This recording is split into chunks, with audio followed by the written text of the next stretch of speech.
I'm gonna brush my hair right quick. Get this going here so we get going for the day. So we are back out at the farm. For those of you that know me, you know I homestead and I live way out in the middle of nowhere, which I actually kind of like. There are days when it's so peaceful out here. It's just unbelievably beautiful and peaceful, and I really am grateful for that. And for those of you that follow the channel, you know that my neighbors and a lot of the people around here, they're discriminatory against me. I don't have, I'm not from here. I'm not from the area. My grandfather actually is from a couple counties over before I moved to Oklahoma City back in World War II. And he never left. He worked at Tinker Air Force Base in World War II and then never left. So, um, there is a lot of hate and prejudice out here. It's just not even just racism and um, theism, discrimination against religion. They're very discriminatory against religion. If you're not a member of their church, you are evil. You're an evil person. And I know I'm wearing black and shades, but the last I checked, this was just fashion. Um, but they don't think that way. It's really like that. So I debate regularly whether or not I want to stay here or move on and just try somewhere else. And I like the little cabin I built for myself. The raccoon. It was a possum that was getting in, and a big mouse or a wood rat, and had gotten in somewhere and was getting into stuff. And then as I feel it was a possum, and I don't want to kill the possum because they eat ticks, right? I really don't. I don't like to kill living things without cause, without good purpose. And so if I can shoo them out of my house and whatnot. Last night it was a raccoon had gotten in, and I understand they're just some of the most destructive things out there. They don't mean to. It's just hungry. The critter's just hungry. And I imagine it like this: if I ascended to a higher plane and I found myself in a strange universe, and I found this cave, there was all this food in it. I'd go in there and get into stuff too. I wouldn't understand that some of what I was doing was damaging or destructive in the long term to the higher order being that lived there. And I think of it that way, you know. If I had found the cave of the giants and there was all this food in it and berries were the size of watermelons, I'd want to eat them and maybe not realize, how important that was.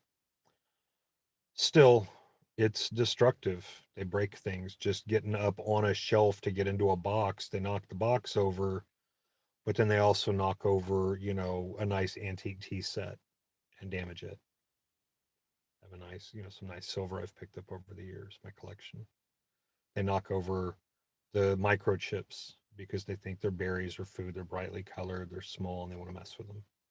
And so I find, my microchips scattered. They don't understand that those aren't bugs. That's not a centipede. Looks like one of them. And it's frustrating.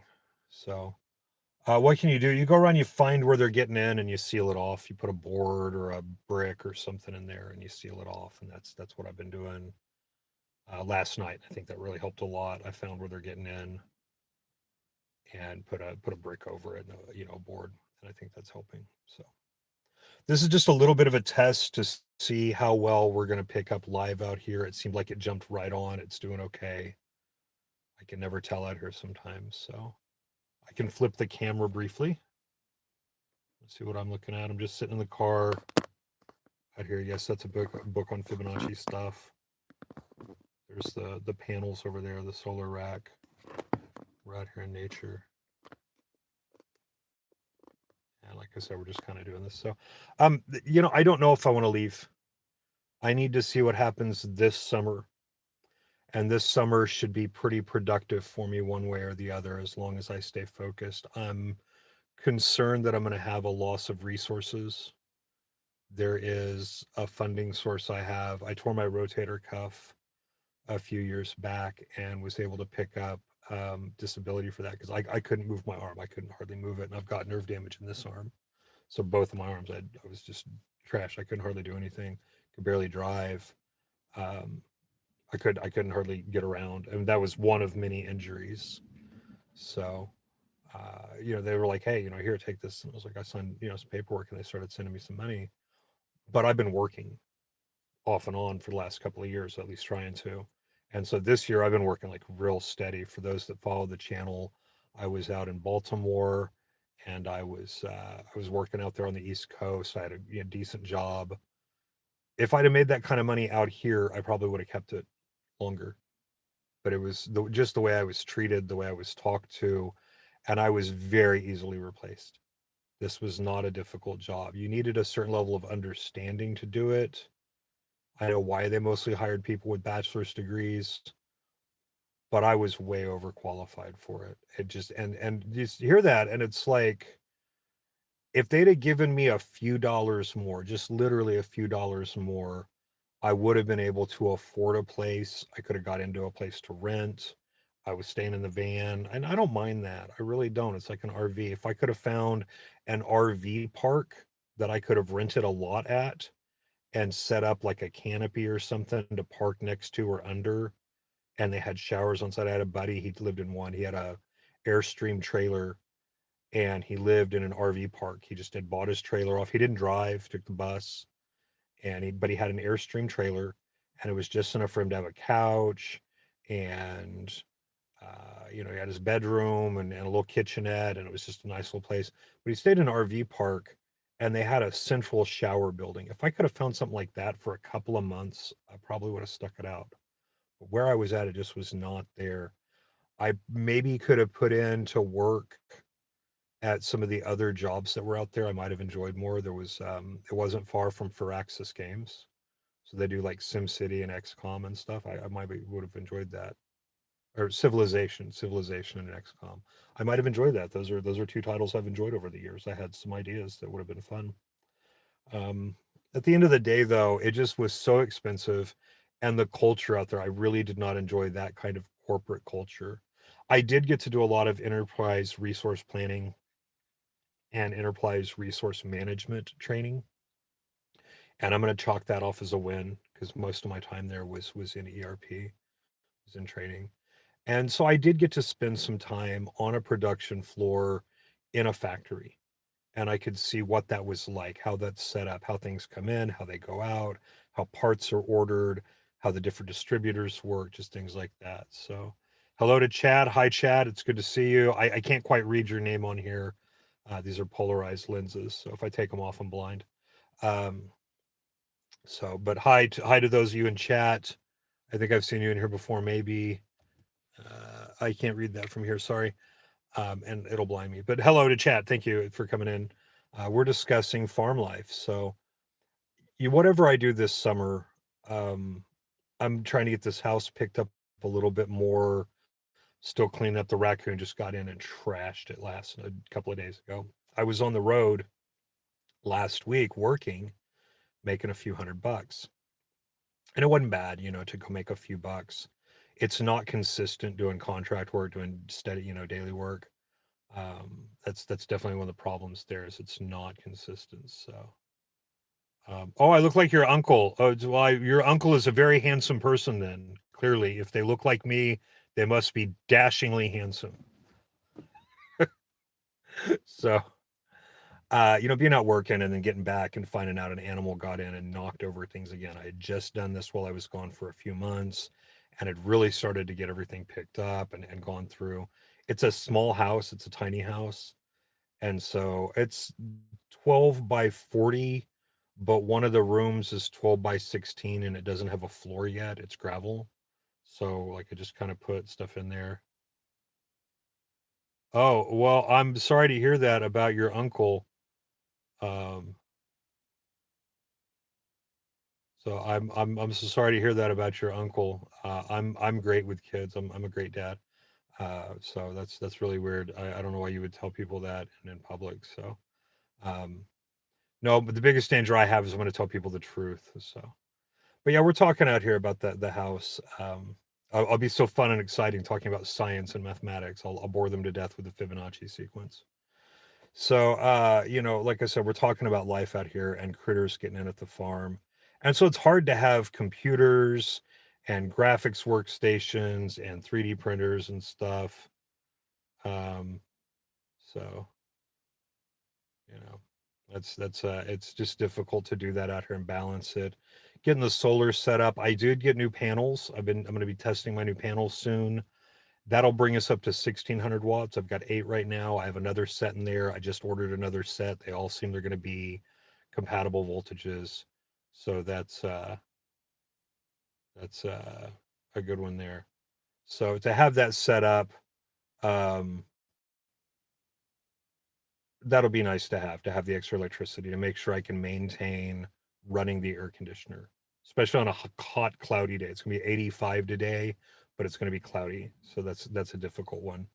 The laptop doesn't use a lot of power, but if I want to set up like a PC, like a desktop, any kind of workstation, it's going to use bigger graphics cards. It's going to be, difficult to use. So, um, just one of those things. So,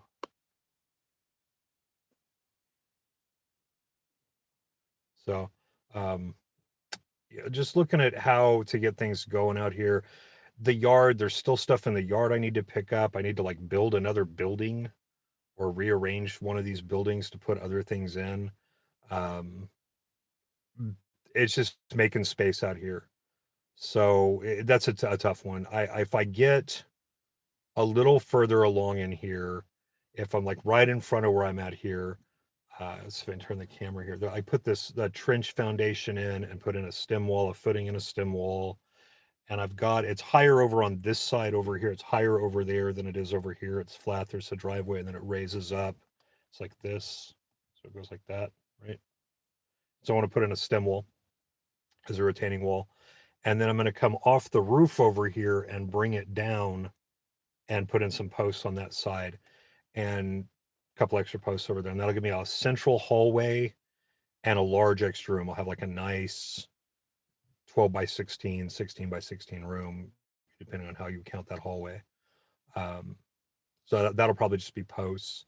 And then if I go a little further back in there and I put in 2 other posts, I can put in another roof and I'll have a loft area, plenty of storage. Get up there if you want, that kind of thing. So I don't know for sure if or when we're going to do that, or if I'm going to put in a ladder or stairs. It's quite a bit of expense to put that in. It's several $1,000s. But it's only a few grand at the end of the day. So having more space to move things into, to get them out of the way, it's always helpful. I've got a storage building 300 miles away. It's over by my mom's place.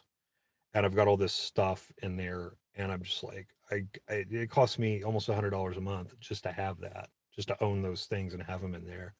So getting that cleaned out and brought here to a central location, or reorganizing that and taking everything here and putting it in that location, because it's only about half full right now and it really needs rearranged. I'm gonna have to spend some time out there redoing that storage. That's one or the other. It's got to be done. It just has to be done. One or the other is to get that done. So, tech we're working on right now.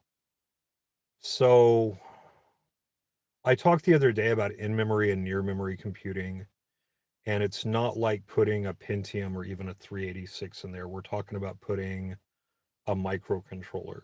We're talking about putting something that's barely just over Turing complete, 60 operations or something.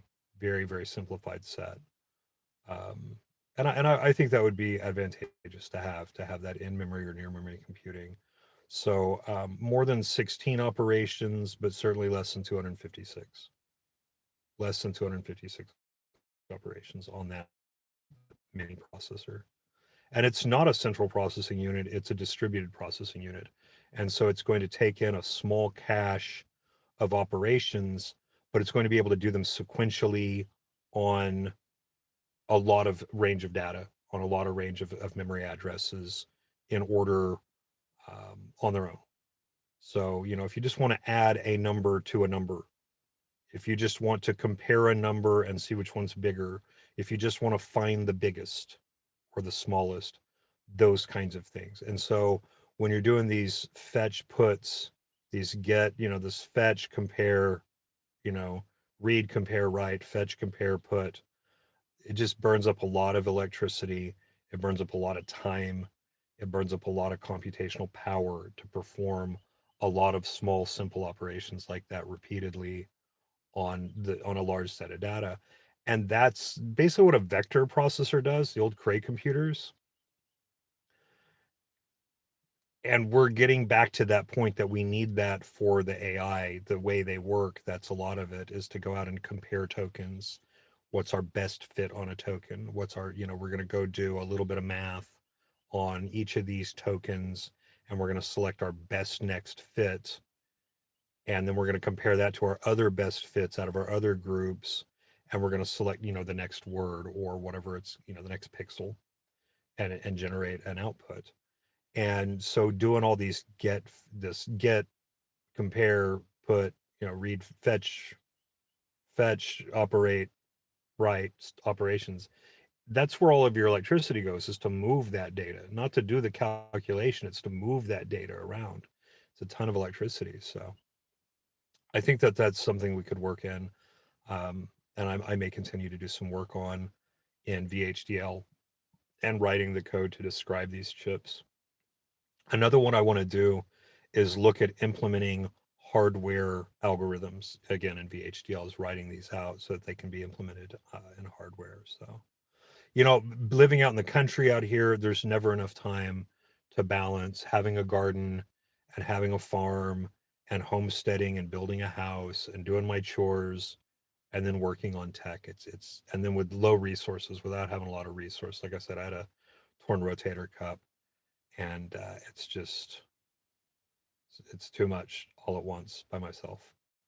So, what are my future plans? I don't know for sure, because I'm getting some work in, I'm making some money. I am very, very likely to build another house soon, and probably not on the farm here, not on site. I've got a cleared building area out back. It's another like 600 feet that way. It's a beautiful view. And I would be tempted to build the house I've been thinking of out there, and I could build it cheap. I could also build it right over here. There's a couple of other additions to this building I want to do. A 12-foot sided pentagon is on my list. I wouldn't mind doing a 12-foot sided pentagon, or even a 16-foot sided pentagon. I think that'd be a lot of fun. Um, the chord size on that, when you go across, instead of going around on a 5 or a 6 pointed uh, shape polygon, your chord is to go to something that's not adjacent to you, to cut across it. And that's a little bit different. It's a little longer, and we were looking at it. So 16 is quite a bit longer than a 12, than 12, um, in terms of that. However, you could still get a lot out of it. I mean, I'm looking at where I would put this and what I would do and how this would match up. Um, how to make some of these rooms fit to each other. So it's all just kind of a choice over time.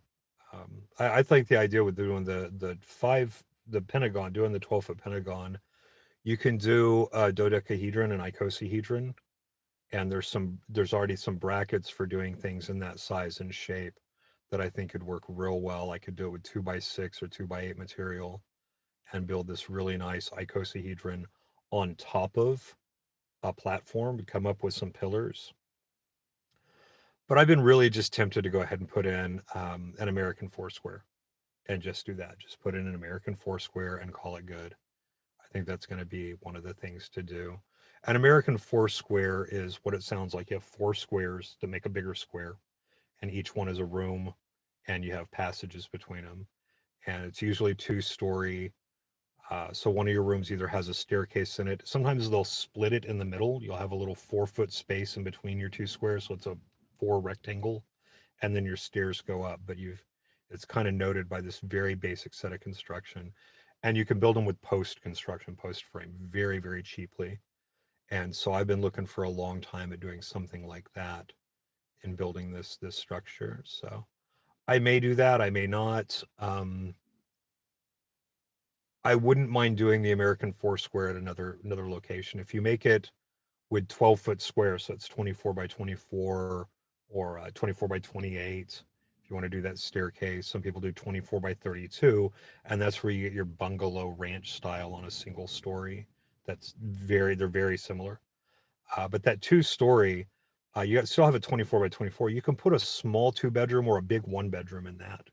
So, if you've got 8 by 8 rooms, um, you've got two 8 by 8 rooms upstairs, and then an 8 by 16. You cut off your 5 feet for a bathroom, and you still have 8 by 11 for a living room with kitchenette and two bedrooms.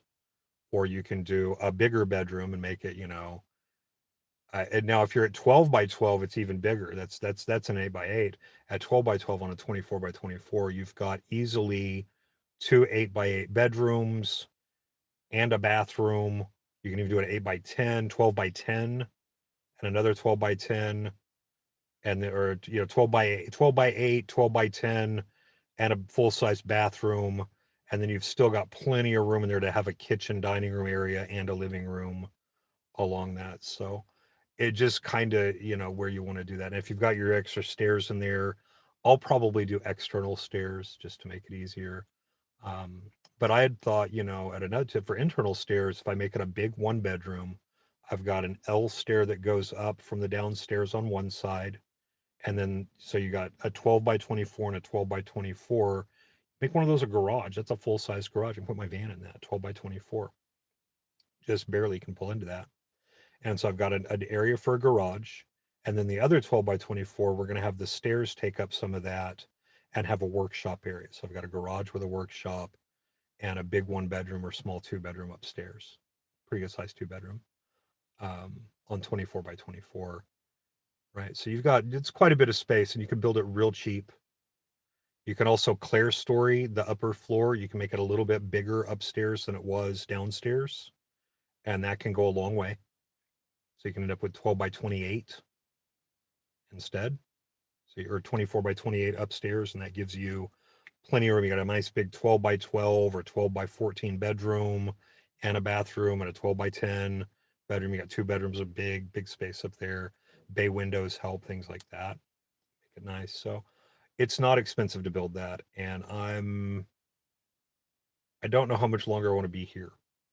Right. Just kind of hitting that. I've got a lot that's being sold in another city. It was my dad's, and we're going through probate on it and finishing that up. So I'll make a couple grand off of that this summer. And I don't know if I've got a car I want to get fixed, another car. I need the motor swap, so that'll take a couple grand to swap my motor. Or I could put in concrete in the floor in this room, which would help immensely to finish this out, or I could finish this house, at least the exterior framing on it, and be done. And that's a real big idea to do that. That's definitely something I want to do. Maybe. I'm not 100% sure on that. Like where I would want to put another door or where I would want to have other things in it. But it would do a lot of good to have that finished out. To finish this house entirely, to have it done would be amazing. Get everything done on it. And if I get the money off dad's lot that I'm looking at, I don't want to count my chickens for they're hatched, but there's a good chance of that. So um, that would be nice, and get the other car fixed. Now, if I'm working this summer, I've got an interview tomorrow. If I'm working full time up there, I won't have time to work on this summer, but I will make plenty of money to pay off my tuition from last year, and I can maybe keep going. So, for those of you that follow the channel, we've talked a little bit about doing personal reactors, and I am very much interested in applying for and working with some people at the university on another grad certificate. It's kind of a sidestep for my PhD, but I'm not making progress there without an advisor. So sidestepping for a year or two and working on another degree in nuclear, even if it's just a grad certificate, would be immensely helpful. I've worked with the nuclear department up there on a number of projects, and I think it would go quite well to do.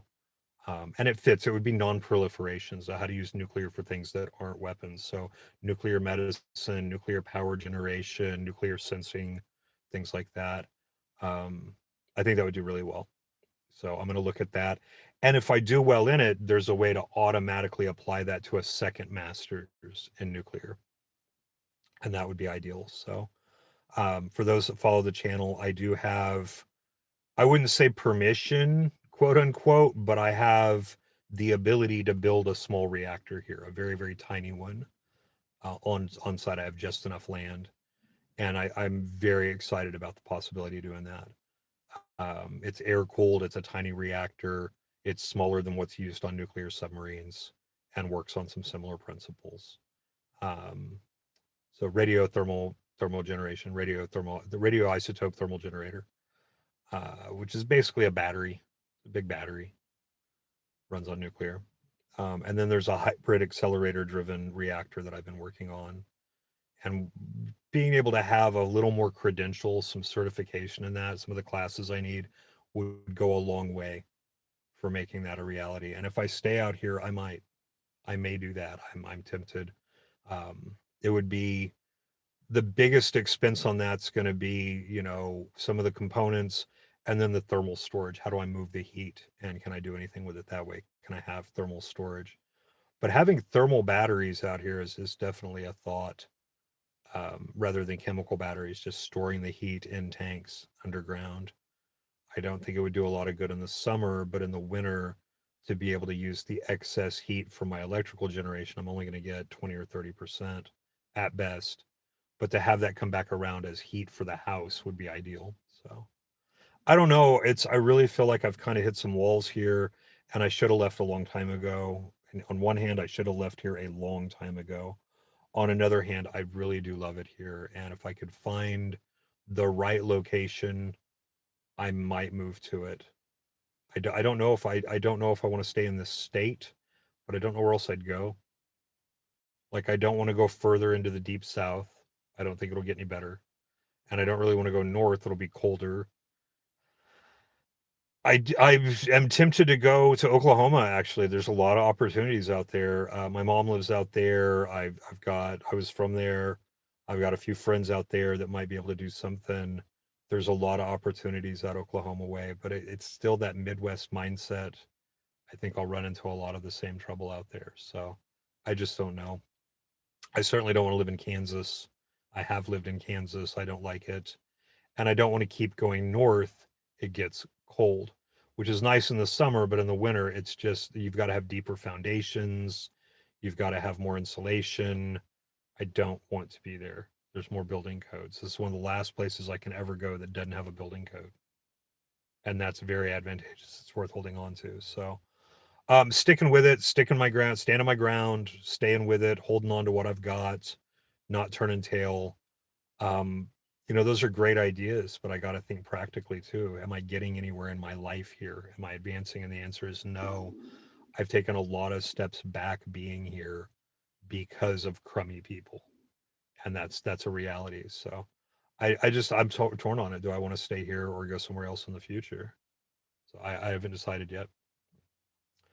So, do I want to do a, I could have had a reactor built by now if it wasn't for other distractions in my life. If I wasn't, fighting with my ex-wife and dealing with crummy people, my neighbors, and just some of this stuff.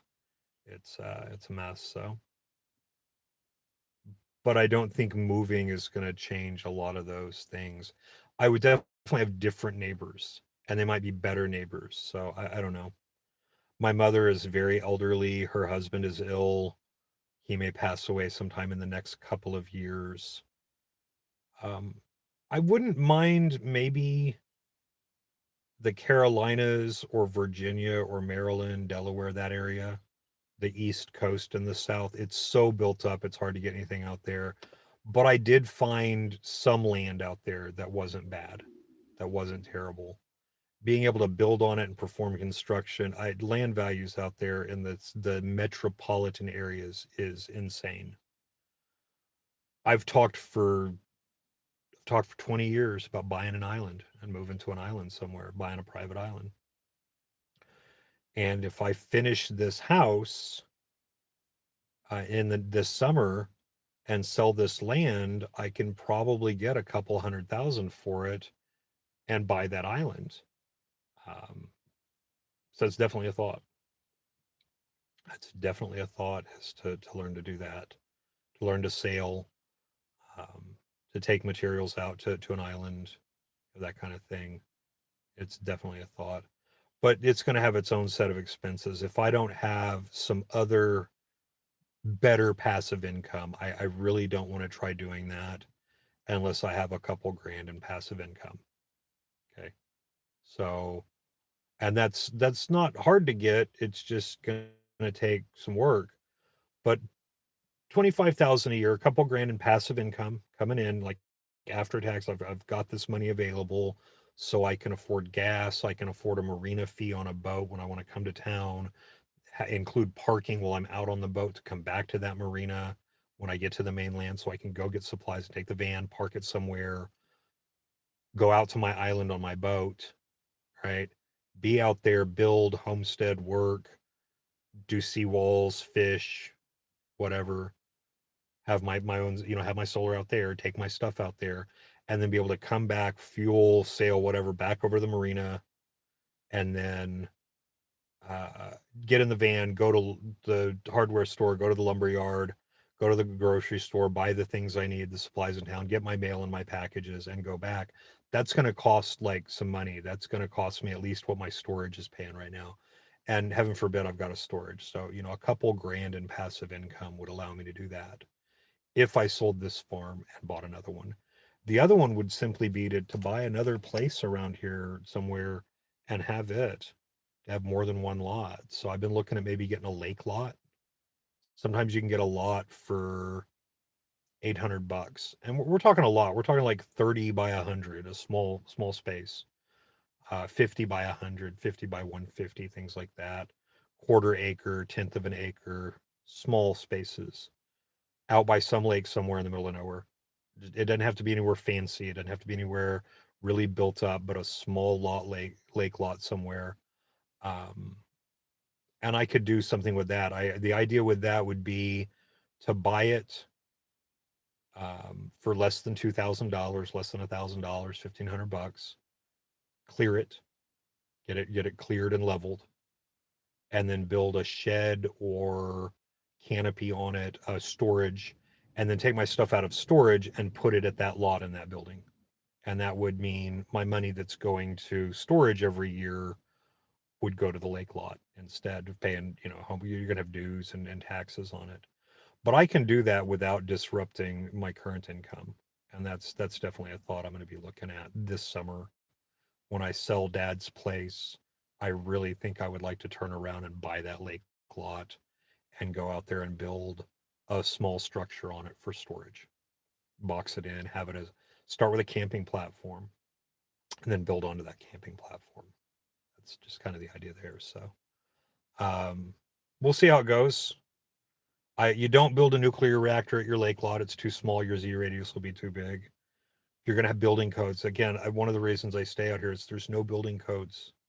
I don't have a building inspector. I had a sewer inspector, and he's like, "Oh, is it? Did you have it put in?" I was like, "Yeah." He's like, "That's fine. You can come in and look at it. That's it. I have to check for my septic system. That's the only building regulation here, is that there's setbacks on it." Um, and we're good. It's at this point, it's done. I love it here. I walked out in the yard the other day and there were two deer, two big old giant bushy white-tailed deer. I didn't have the phone out. Sorry, I didn't get pictures. Beautiful deer in my yard. I came home the other day and there were like four rabbits in my driveway running around.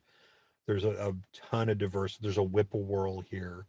There's tons of cardinals and blue jays. There's all kinds of wildlife here that I truly love. The daisies are in bloom. I could walk around the yard and pick daisies for a salad if I want. And we're really starting to get established. We're at a point now where setting up the remainder of the solar panels and then maybe getting a few batteries, a better charge controller, and some batteries, I would have a ton of opportunities to further use this place to its fullest. I could run the air conditioner, I could run all my lights and my shop tools and big computers and the deep freeze and refrigerator and all that. We're really at a point where we have real electricity. And that's an exciting proposition to be at. So I don't know. I'm just really torn on whether or not to stay or go. Um, and I haven't made a decision yet. I probably won't. I've got a job interview tomorrow. It's a temporary position at my school. I'm just painting the dorms, painting some walls. And if I can do that work indoors over the summer and just paint, just show up and put paint on a wall and move it and keep going at it, do a good job, make it nice, stay with it for a few months, I could pay off my tuition and keep going for a while. So there's definitely that thought right there. That's definitely a thing to consider. I would like to look at. So we'll see how it goes. I don't know yet. We'll have to see. But whether it's in computer engineering or nuclear engineering, with my advisor retiring, I did work in quantum, and there's a paper I'm trying to write. Even though my advisor's retired, I still want to try to write this paper, do my best without him. It would be on the representation of phase-based quantum computing on a chained hypercube. And each face of the hypercube would represent the state of a quantum processing unit, an electron or photon, with whatever phase it was in. And so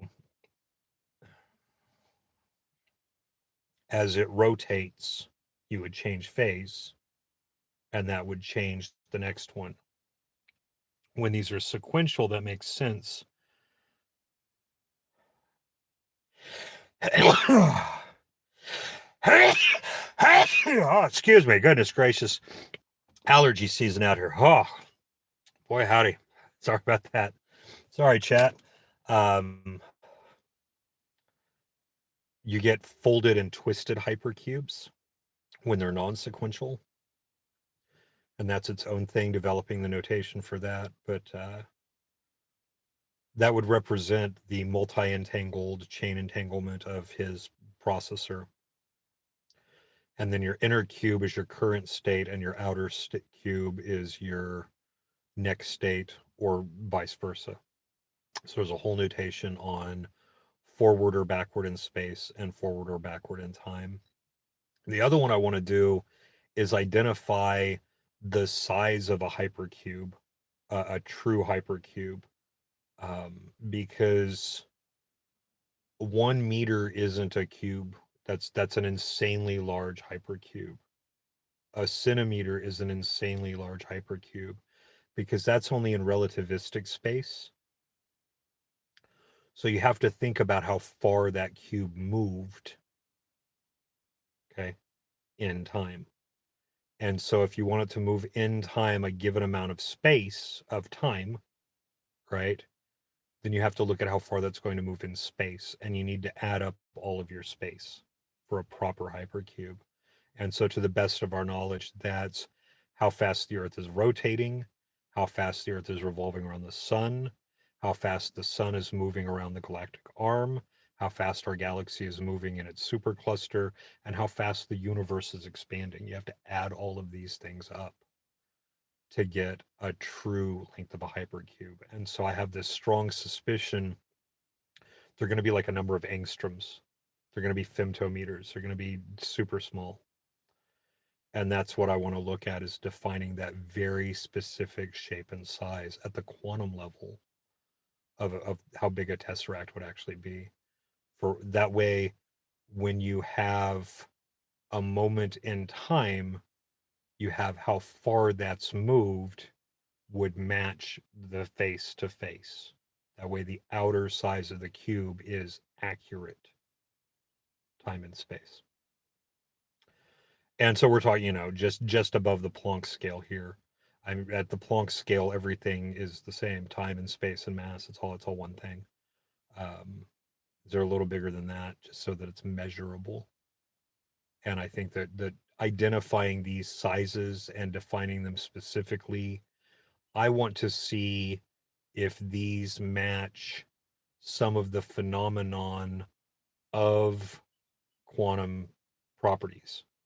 So you can have entanglement and you have this instantaneous reaction of one phase moves and the other phase falls into place, to counter it at like 1.6 angstroms on a hydrogen molecule. Okay, on a hydrogen atom, it's like 1.6 angstroms. The quantum processing units need to be separated, or a multiple thereof. And I want to see what happens when we go to that size and compare the speeds that I was just talking about and see how far that really moves. If we can get all, what is it? All 28 sides of our cube to literally be the same length, if there's something to that at that scale. That's where I'm at, is doing that. I'd like to write this paper, and then on chaining these hypercubes, folded and twisted hypercubes to represent phase-space quantum space. So one hypercube would be 2 units. One face of that on one side, so your left side of the inner would be your atom, atom A, and then the other one would be atom B, the electron on it, and what phase is that electron in on your 4 corners, pointing in whatever direction. Again, it's just a model, but I want to see the size of that cube and how it relates to quantum processing units and what I refer to as a true tesseract.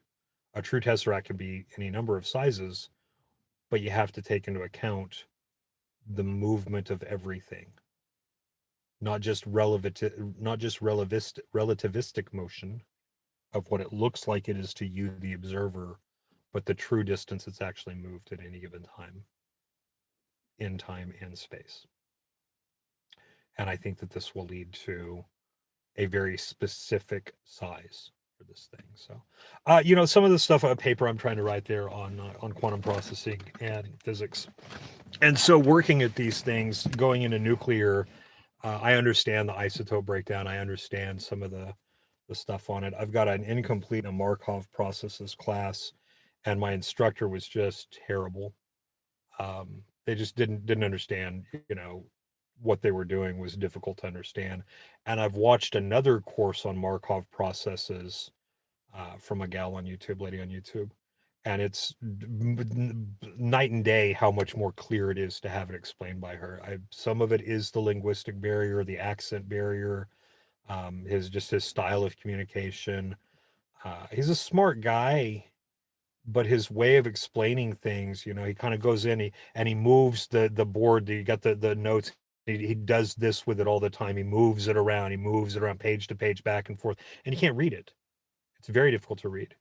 And he talks about things, but he doesn't explain it very well. And I think it makes sense to him, but it's just a really trash class. And so going out and reading some other information on this was very helpful.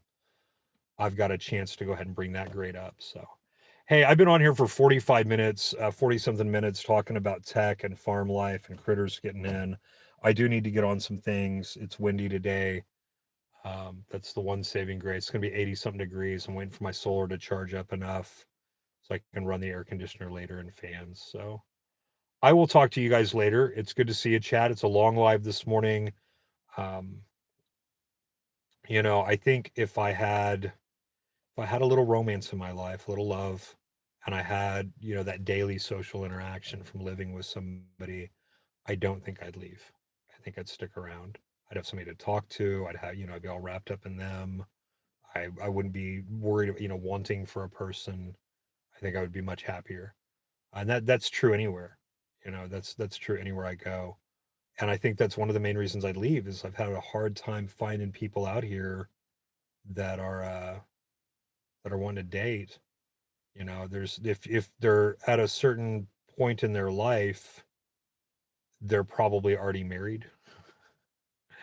And again, the extreme religious prejudice out here means 8 or 9 out of 10 people are just, I don't go to their church. They're not going to want anything to do with me. It's an entirely different culture.